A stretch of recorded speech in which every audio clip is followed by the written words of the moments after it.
All through the pandemic, you did hear people say, follow the science, because Republicans in particular were pretty terrible about actually doing what scientists said. So at this point, to say, follow the science, and to apply that to things that have no merit, and studies that somebody managed to pull up on Google, which are not in line with the vast majority of scientific studies that say that gender-affirming care is safe and that it's been safe for decades, and that the effects of that are overwhelmingly positive, is frustrating. But this framing of follow the science is nothing new, and it doesn't actually follow the science. What we saw a few weeks ago in Milwaukee County and our Judiciary Committee was that people from all over the place, outside of Milwaukee, were flown and trucked in with a list of talking points, including follow the science.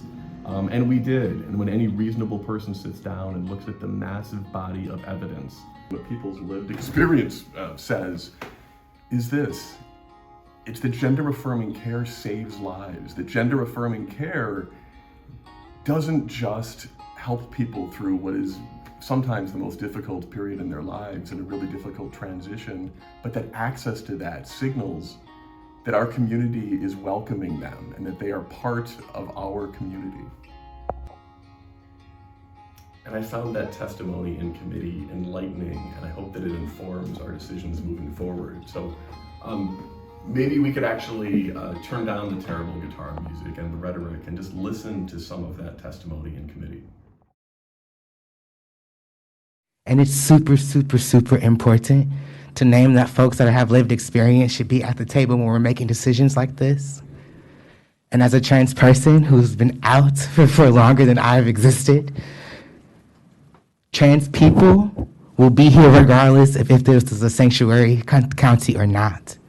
We will exist without the laws, without the restrictions, with the restrictions, and with the laws. Our lives are being taken every second across the country. 500 plus bills against trans folks for the right to exist. Making Milwaukee a county that is a sanctuary for trans and non-binary folks will save our lives. It will change our communities. It will change the culture of Milwaukee.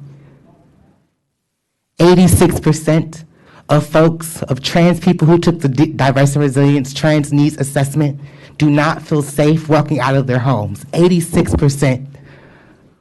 They surveyed over 100 trans people across Milwaukee. 86% of those trans people being Black. 22% of those trans people being white.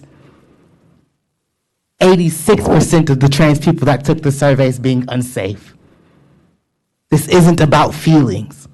This is a structural issue, and so we need a structural solution. We need everybody to feel safe, and that starts with the most marginalized people, right?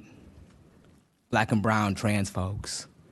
We must reject the call of fascists and commit to providing safety, security, and healthy living spaces for trans, LGBTQ, and all other people of the county. Thank you.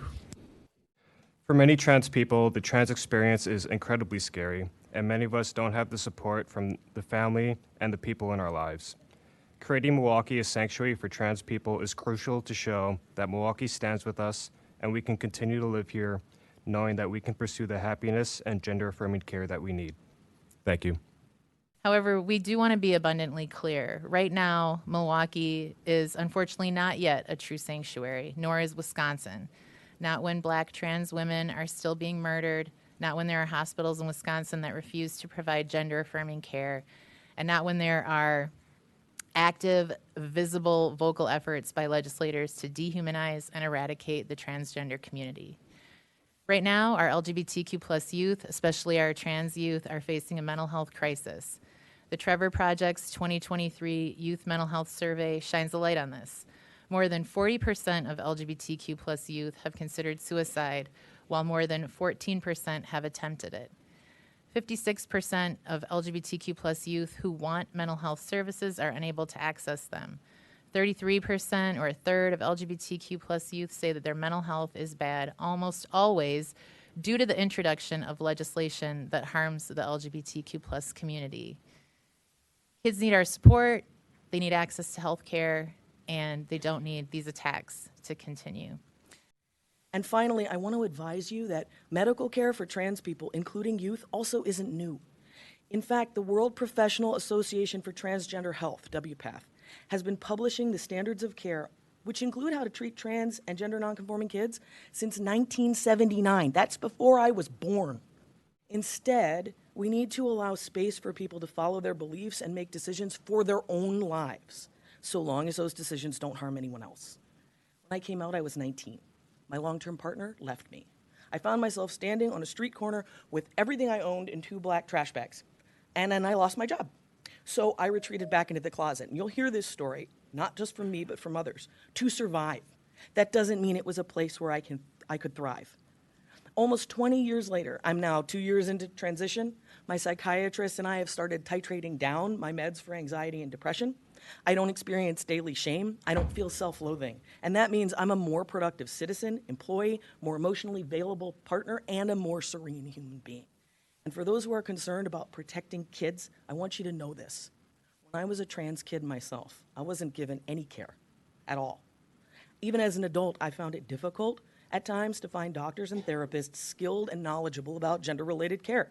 The only way we will be able to properly care for transgender and non-binary people, kids and adults, is to ensure we are treating gender care as legitimate medical treatment. As long as we debate its legitimacy or treat gender or sexuality as by nature criminal or dangerous, that treatment will reduce our ability to perform research and assess the current care methods to ensure we're properly treating trans and non-binary people. And I want you to understand what will happen if my ability to get care ends. I'm no longer able to produce my own hormones. I was educated thoroughly by my physician on what might happen if I made that decision, that I would need to take testosterone for the rest of my life. And I chose to proceed because it was right for me. But that was a major risk. To be refused my hormones could at this point risk my health and my life. That was the level of risk that I took to be at home in my body. Trans people have existed for as long as people have existed. As long as there's been a concept of gender, trans people have existed. There's really nothing around that. Trans kids are dying because of suicide, because of the hate that they get, because of the lives that they have to lead, having people like the people in this room attacking them constantly, feeling like they can't be validated in their identity. I grew up in a very small town. I grew up in a Christian, for lack of a better term, it was a violent revolutions-based cult. Speakers that are speaking against it that come here today, against the Proposition 2, talk about how they have love and care for communities that don't belong in theirs. I have experienced, and me and my 7 siblings are all proof that that is not the case, and it's not sectioned to one area. It is, we would go to national conventions and meetings and would be told to say stuff as children, just like they're doing in a group now, and be made to go before committees and have scripts. And if we went off script, did not speak fast enough, or did not say the things how we should have said, or in the way we should have said them, there were usually consequences, whether that was violent, physically, or sexually. And a lot of what they say is verbatim what I was saying about other things when I was growing up 20 years ago. They say things on how science-based, there's no long-term studies about transgender HRT, and that's not true. There are long-term studies of HRT. If you would like me to submit a list of everything I can reference, I will do that in a closing note. There are also studies that show that the regret rate for gender-affirming care is about 2%. The regret rate for back surgery is close to 35%. The regret rate for getting a bypass is around 20%. Normal medical procedures usually have about 10 times the regret rate of gender-affirming care. My quality of life since starting HRT and coming out and transitioning, which has been at 23 months now, has improved drastically. The average reduction in suicide rates of people who receive gender-affirming care is 30%. And I don't know about you, but doctors threw pills at me my entire life, trying to figure out what was wrong with me and trying to do things to help me feel better and take care of myself. And I guarantee if any of those meds that they had a 30% success rate, that would have been the first one they tried. And not to say that that's what they should do for depressed children, but getting diagnosed with gender, like having the gender dysphoria diagnosis and getting treated for that saved my life. Most people I know that are trans, and by that I mean maybe there's one that I don't know that they're unhappy, but all my trans friends are very happy with their lives now and very happy that they're at a part in their journey where they feel comfortable with themselves and their bodies. And it hurts to hear people come up here, part of groups like the groups that I was a part of, and say hateful things veiled under statistics that aren't real, scientific studies that don't exist, and a morality code that this nation was not founded on.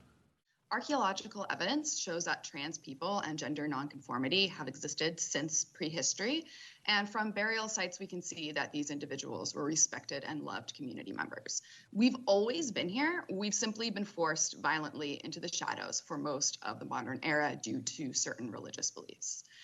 Now that we have found the courage to exist freely in a country with a separation of church and state, there are those who would like to legalize their religious-based hatred for our community. Most of these individuals are targeting access to life-saving, gender-affirming care. They claim that this healthcare for trans youth is abuse, quote, but would it not be abusive neglect if a parent refused a child psychiatric or physical treatment based on a doctor's diagnosis? The healthcare we are asking for has been scientifically proven by many medical professionals and journals. It is just as safe as any other pharmaceutical treatment or physical procedure. From a personal standpoint, the hundreds of anti-trans and anti-non-binary legislation being passed in Wisconsin and the rest of the country has become a constant, ever-present source of stress and fear on myself and others as our very existence is threatened. There are as many ways to be human as there are humans on this planet. We can't assume that we know how every individual feels, and we can't assume that we can make laws or legislation that will limit what people are allowed to do and how they choose to exist. But yet, when we talk about a person's choice to live the life, because me being a believer in Christ has nothing to do with somebody else doing their life. Me is a person, they are persons. Whatever they do at home, that's their business. It has no influence on the choices that I make. I don't have to live according to what somebody else's decisions are. But we as a society should stop trying to make excuses to justify hatred in the name of Christianity. It's always important for those of us who are in positions of power to make sure that we are doing whatever we can to follow the needs and the desires of trans folks.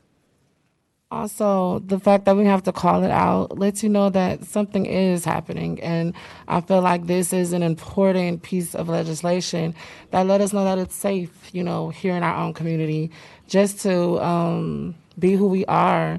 We face a lot of discrimination regardless of what people say, by looks, by names, by anything. And Milwaukee's been my home all my life, and I want to make sure that even though I have to hear this rhetoric and all these different ideas across the nation at this point, that at least in my own home, I can feel that I'm still loved and cared about. Point that has been made that there are more LGBTQ people than there were in 2010, according to some Brown article, that it's because we're starting to feel safer and existing, and that resolutions like this are key to helping us feel safe, and that's why I support that. I would also add that perhaps the reason it is not, or people are against it, is so that we would feel less safe and force us back into the closet, and that the label fascist is actually accurate. Thank you. We were also asked to follow the science. I do. I look at the data from instruments like the Trans Needs Assessment, which notes that 86% of trans folks feel unsafe in our community, which was referred to here today. I look at the data that says that in 2022, around 80% of transgender people in the United States had considered suicide, while around 40% had attempted suicide. And I've seen the struggles of many folks in my community which back that data up. And the science says clearly that gender is not a binary and that sometimes we as parents and doctors get things wrong at birth. The science says that puberty blockers, HRT, and other drugs and procedures for gender-affirming care are overwhelmingly safe and have been used for many years, and the gender-affirming care saves lives. I too encourage our committee to be brave and to stand up for our trans, non-binary, intersex, and gender non-conforming residents, and I urge us to vote yes here today.